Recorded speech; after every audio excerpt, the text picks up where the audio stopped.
Near Vernon, Texas, storm chasers Robert Prentice and Rich Thompson were only about 100 yards away when a tornado developed right in front of them on June 9th.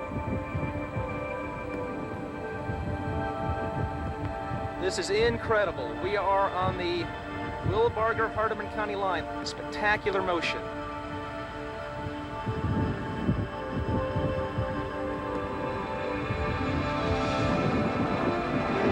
Getting this close can be quite a thrill.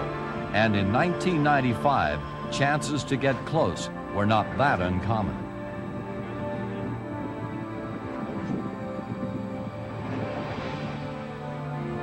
Tornadoes were abundant. Many traveled over open, unpopulated land, giving storm chasers some terrific opportunities to capture amazing sights.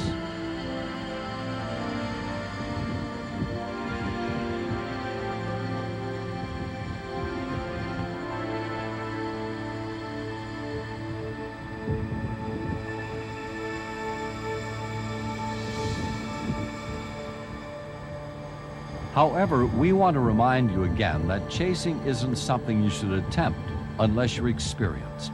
It's extremely dangerous. Instead, sit back in the comfort of your living room and let the Weather Channel bring you the action.